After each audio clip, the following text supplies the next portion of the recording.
When I was 10, I met a boy who appeared out of nowhere. We became super close, then after a year, he just disappeared. I never found a way of contacting him again. Okay, so I was probably around 10, 11 years old the first time I remember the boy turning up. It was the middle of summer, and my friends and I were swimming in a lake in one of my parents' fields. I grew up in a small farmer's town with a population of no more than 200, and so everyone knew everyone. There were 2 schools in the town, one for boys and one for girls. I'm not sure why they split them by gender, and I'm pretty sure both have merged now, but that's what it was like when I lived there. I'm going to tell it how I remember it happening, but my friend who was there at the time remembers it slightly differently than I do. So, as I was saying, my friends, I think it was about 4 of us in total, and I were swimming in the lake at the bottom of one of my parents' fields. It was about a 15-minute walk from my main house. We had been playing there for a while when we heard someone calling to us. We looked over and saw the boy standing at the edge of the lake, completely naked. Once we noticed him, he shouted if he could play with us. He looked to be around the same age as us, maybe a little older, but not by much. He was super pale, like white pale. I remember being amazed and kind of jealous of his super bright green eyes. He also had shoulder-length white blonde hair, like Draco Malfoy blonde. I looked to my friends and we said, yeah, and he came in the lake with us. None of us recognized him, which as I said was weird because we had all lived in this tiny town for our whole lives, and everyone basically knew everyone living there. He introduced himself as Richard, but he said he prefers if we called him Richie, so we did. I remember asking Richie where he was from, but he would go all awkward and would never give a straight answer. Anyway, after a while more of playing in the lake, Richie seemed fun, and I invited him to come back to my house for supper. He straight away said he would love to come, and my friend was like, "Don't you need to ask your mom?" To which Richie said something like, "Oh, she won't mind." Remember how I said Richie was completely naked? Well, that wasn't so strange. In fact, I'm pretty sure we all were. My friends and I were all boys, and we would skinny dip in the lake normally, so it didn't stick out to me when he first arrived like that. But what did stick out to me was when we got out of the lake, dried, and dressed ourselves. Richie had no clothes with him to get dressed into, which I remember thinking was super weird, but he said something like, "Oh, I must have forgot to bring them." Which again, I thought was very weird, like, how do you forget your clothes? I wasn't sure how my parents would react to me bringing home a naked boy, so I gave him my briefs and my overshirt to put on. But yeah, that stuck out as very odd. My friends went back home and Richie and I went to my house. My dad was like, "Where's his clothes?" I just made something up. I'm pretty sure I said something like his clothes got wet, so we left them in the sun to dry. I got him some trousers to put on. We ate supper, which I remember him having 3 or 4 plates of. As I said, Richie is a super skinny boy. I was pretty small and skinny at the time, but he was definitely more skinny than I was, so I was confused how he ate so much, lol. Richie was super polite and sweet to everyone while he was at my house. After supper, I took him upstairs to my room and we played on my Nintendo 64 together. He had never seen one before and was super amazed by it. At the time, I thought he had never seen one before and was super amazed by it. At the time, I thought he had never seen one because they were so old. This was 2010. But my family was poor and that's all I had. It started to get dark and I asked him if he wanted to sleep over. He was really excited by that and said yeah. I checked with my parents, but I knew they wouldn't mind because they were both super drunk. So we continued playing on N64 until it was super late. After a while, I said it was time that we went to bed as I was tired, but I don't remember him seeming tired at all. Richie asked if he could shower before, as we had been playing in my fields, and he was really muddy. As he was showering, I made my bed for us and put a movie on the TV for us to watch as we went to sleep, and I got into bed. Richie came in like 5 minutes later and was completely naked again. I was like, "Did you walk from the bathroom like that?" He was like, "Yeah," and didn't seem to care at all, so even though I thought it was strange, I didn't say anything. He got into my bed. I asked him if he wanted any pajamas, and he said no, it was too hot, which to be fair, I do remember it being really hot that day. I had a Scooby-Doo movie on, and he was really excited by it, and didn't know anything about them, which I guess isn't too weird. But looking back, he didn't seem to know any pop culture stuff at all. I mean, we were pretty behind the times in my small town, but we still knew most pop culture. I had slept in quite a lot the next day, but when I woke up, Richie wasn't in my room. I went and asked my mom if she'd seen him, and she said he left early that morning after his parents rang our house. How they knew he was with us or where to ring, I'm still not sure. Richie had taken some shorts from my room because my mom said he couldn't leave without clothes on. I was a little disappointed he left without me, or at least without saying goodbye or without leaving any way of contacting him again. He turned up again a couple days later when my friends and I were swimming in the lake again. This time he brought clothes, but I'm pretty sure he only brought some briefs and a shirt with no pants, which again, I thought was weird. Over the next year, him and I became super close. We were like brothers. Over the year, I asked if I could see his home or meet his family, but anytime I asked anything personal about him, he would go awkward and not want to talk about it. Or he would just change the subject. But I could see it made him feel uncomfortable, so I didn't push him to tell me. He did tell me he was homeschooled, which I thought was cool, because in my mind that meant no school. As I said, we became really close over the year. I felt like he was more than a friend to me. It's difficult to explain, it's almost like we clicked from the first time we met. We became close really quick, and I felt like I could tell him anything and he would always help and support me. He helped me through so many hard times, and he definitely encouraged me to be a better person. It was almost as if he could sense when I was going through anything. For example, when my grandma passed away, I went out into my fields to cry as I didn't want to do it in front of my family. But after sitting down in some random place, Richie turned up and sat next to me. He said some things that I remember helping me a lot. When I asked him how he found me, he said that we was just on a walk. Not too long after this, he just vanished. It had been a little over a year since the first time he appeared at the lake. It was around September the year after, so it had been around a year and 2-3 months. He never turned up again, never said goodbye, never left a trace. I was massively upset. I really, really missed him. I would walk around the fields looking for him, and I would hang out by the lake where we first met, hoping that he would turn up, but he never did again. I still don't know what happened to him. I've tried searching social media for him, but with no luck, and since he would never tell me that much about his life, I don't have that much to go on. I asked my parents what they remember of him. They said they remember him being odd, and that they were unsure about him at first, especially how he had a tendency to strip naked whenever he felt like it. But they also said that he and I were inseparable, and wherever I was, he was sure to be found there too. They said they remember me being heartbroken when he stopped appearing, and they weren't sure whether they should call the police about him being gone, but they never did. I kind of wish they did. I suppose this is a long shot, but if you're reading this, Richie, reach out to me. I'd love to speak to you again and get some answers to all the weird things about you. It's completely possible that there isn't anything paranormal about Richie, but it is definitely strange. Update. I am visiting my parents for a couple weeks. I will search the house for any photos us, Richie and I, that I could share here. Though, with 7 older brothers and a lot of family photos, I'm not sure I'll find anything. Also, there is a fun day at the local church to celebrate the school's breaking up for summer holiday. As suggested by a commenter, I am going to attend the coffee morning where all the old people who live in the village go, even if this means waking up at 7 a.m. I am going to be asking around to see if anyone remembers Richie. I will update this thread tomorrow if I find anything. Thank you everyone for your help. Update 2. I have asked around at my local church today. No one seemed to remember Richie. I started to lose a little hope. But word must have spread around that I was looking for someone. Because an old lady, I'll call her Sharon in this, who I know, but haven't ever really spoken to before, came up to me. She says she thinks she might know Richie's maternal great-aunt. She is going to try and find the contact details for me so I can reach out and see if the great-aunt has any info on Richie. Sharon says if Richie does belong to the family she's thinking of, then he would have lived at a cottage around an hour and 15-minute walk from the main village. She said the cottage is secluded, with no neighbors. Sharon has no idea why they disappeared, but she said she isn't that close to Richie's great-aunt. I hope this is good news. I might actually be a step closer to finding Richie again. I'll update with any more news if I find any. I'm hoping that this possible aunt is still alive and hasn't changed contact details. Wish me luck. Update 3. I have contacted Richie's potential great-aunt, PGA for short LOL, with no luck. I called the number that Sharon gave to me a couple times. With no answer, though, I have left a message explaining who I am.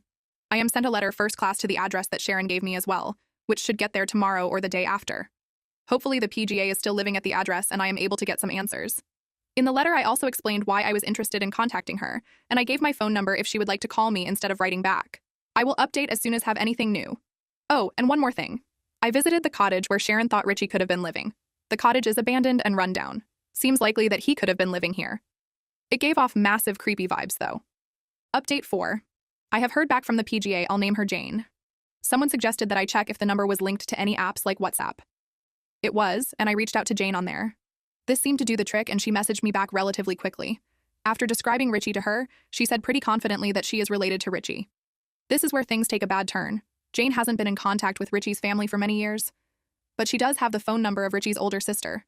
I had no idea he even had any siblings at all. Jane insinuated that I won't find what I'm looking for when contacting Richie's sister. I fear the worst. It seems as though something has happened to Richie. Jane told me that Richie's sister will be able to tell me more, gave me her number, and then hung up the phone. I'm incredibly anxious to reach out to Richie's sister. This could be the end to the search that has taken me so long, but I fear that it isn't the ending that I have dreamed of. I will update this thread once I know more. Update 5. This is an update to my original post from a couple days ago, which can be found here.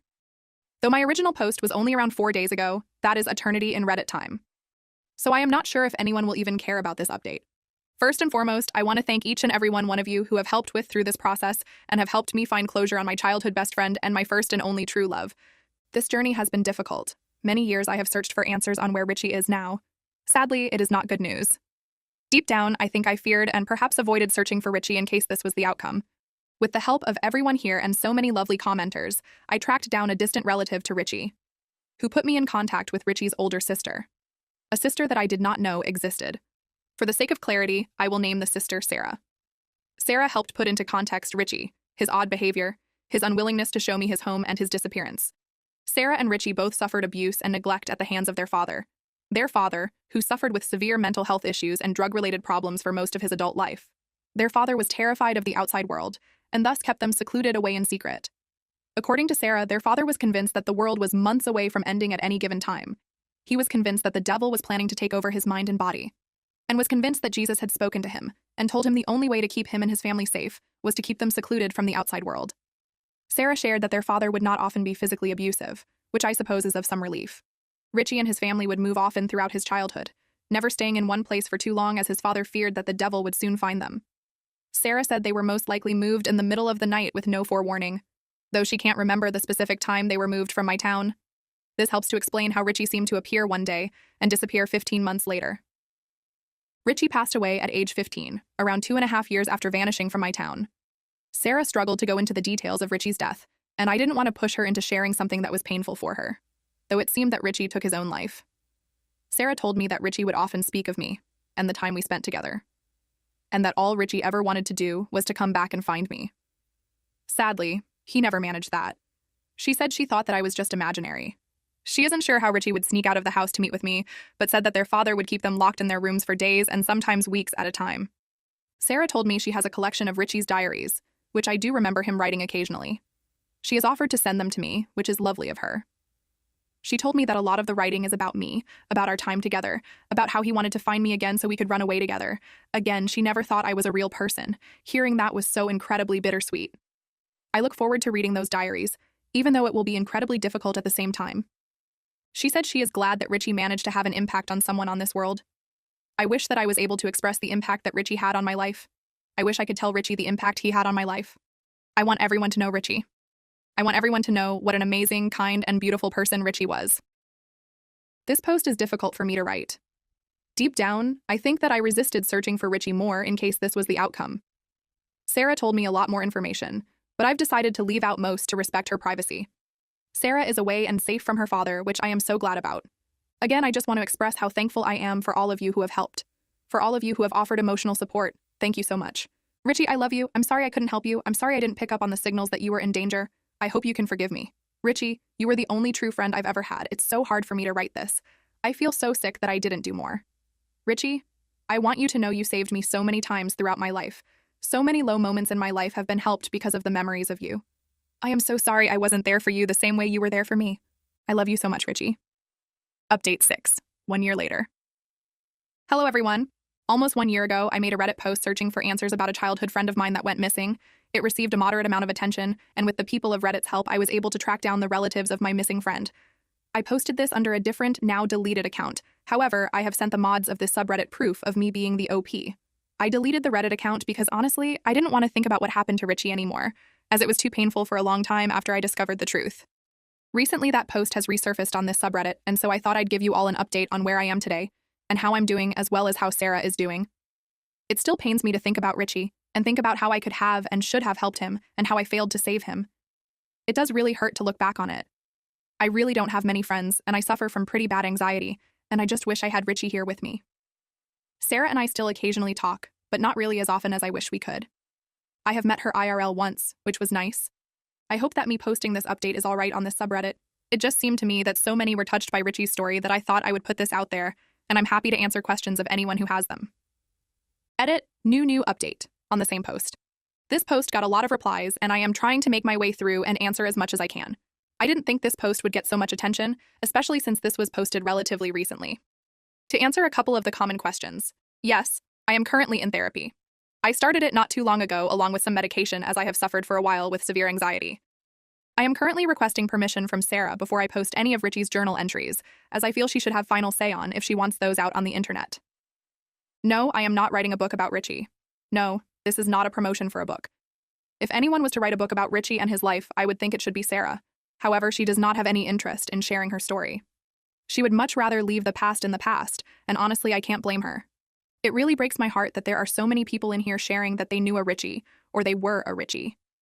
I feel like so many children, even now, go under the radar, the lives they live and the abuse they receive with no one there to help. It hurts to think that there could have been so many with us today that have sadly passed on and are no longer with us. I think everyone has a right to be remembered, and I am so glad that Richie has had an impact on so many people here. Also, I'm sorry if I don't respond to a comment. There are a lot on here that I thought would be too difficult to respond to. I can say a million times that I shouldn't feel guilty, and I know that also. But it is very hard not to, and it's very hard to hear that I did all I could do when Richie isn't around anymore. That might sound mopey or ungrateful. I am grateful of all the love I have been sent. I am just not entirely sure if I deserve it. Edit. I have made some edits on the formatting of the texts. I am the original OP. Sorry about the confusion for everyone who read through before the edit. Update, 2 years later. Hello, everyone! This is strange for me to be back, on my third account no less, but I just wanted to give a short update about my life and the life of me and Sarah now. The day I created this account was Richie's birthday. It has been almost 10 years since he committed suicide. And though I think of him less now than I did before, I still think of him. It seems insane to me that it has been almost 3 years since I posted the original post. Sarah and I speak, but still not often. We met up on his birthday last year, but we didn't this year, the year before that. I didn't even know it was his birthday. It would have been around the time I posted the first Reddit post. Sarah is doing really well, at least from what she tells me, but again, we aren't close. Sarah and I love the fact that this subreddit keeps the memory of Richie alive. She's really grateful that so many people know her brother's story. I encouraged her to make a post, but she said having that many eyes on her would be far too scary. I can understand that. I am very grateful to the mods of this subreddit, who in the few encounters I have had with them, they seem like genuine and kind people. I have had so many people reach out to me over the years and say thank you as they were a Richie. I think that's really sweet. I hope many others share their stories of Richies. Richies deserve to be remembered. I don't believe in an afterlife. Not anymore, maybe I did at one point. Richie was a real one, in every way. So, I am glad that his memory can at least live on. Sarah did not give me permission to post Richie's journals, which I am glad about because that would have been an invasion of his privacy too far. He has some very personal inner thoughts in them, and sometimes even I feel weird reading. You can very much tell they were written by someone who was in a lot of pain.